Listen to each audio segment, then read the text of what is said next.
Andrew, can you tell us what are your memories of what you were doing the last time the Lions toured? I can't tell you, I was right in that window where you had to go after school, so I don't remember very clearly, but I do remember enough to know that it's something that, we've heard enough about how it's so infrequent that you might not ever get to be a part of it. And, to have my career fall in a window where it's a possibility, it's super exciting.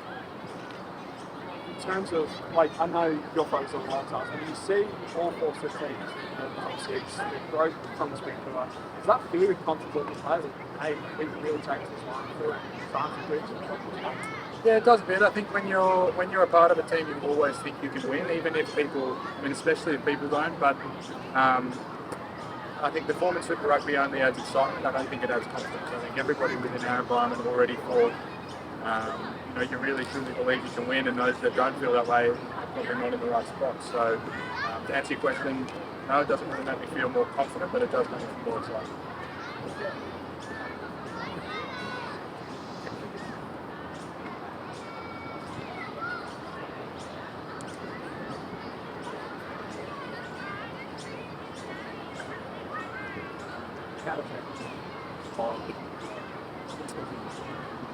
Yeah, a hostile crowd is something you don't get at home usually, so to have that in our own backyard will be an interesting experience, but I think it'll only add to the unique nature of the experience, and it's all part of it, right? It's like the coming up in the store.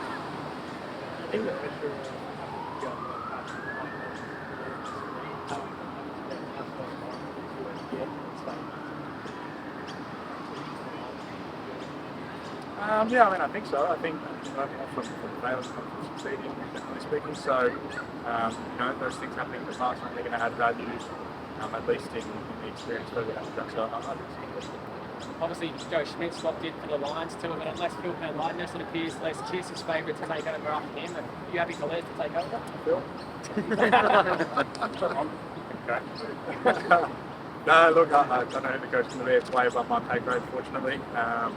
But I know whoever it is, Joe's set us up in a really, really sustainable way, and I think hopefully those things last long beyond Joe, and we certainly better for us. If it is Les, there's some talk he could stay as Red's coach as a Waratah. Are you happy to have the Wallaby's coach also coaching your opposition?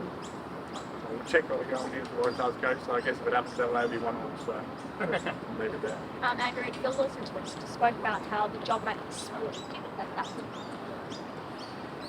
Well, I'm not a coach, I'm a performance manager, so I don't know if it'll work. I think I need a couple more years in the saddle to make that assessment. But if the powers that be think it'll work, then there's a good reason for that. Kellaway,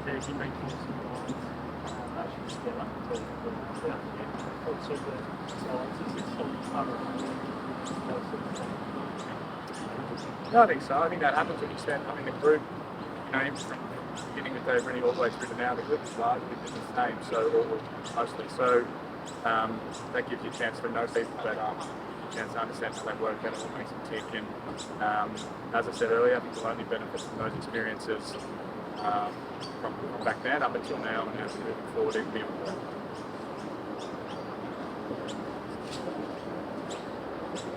What I reckon will be. No idea. I think if I was picking it, maybe Finn Russell, I don't know. I think Ben Smith's a pretty good player. He's a Northampton man, so maybe we'll go with him. Thank you. Thank you.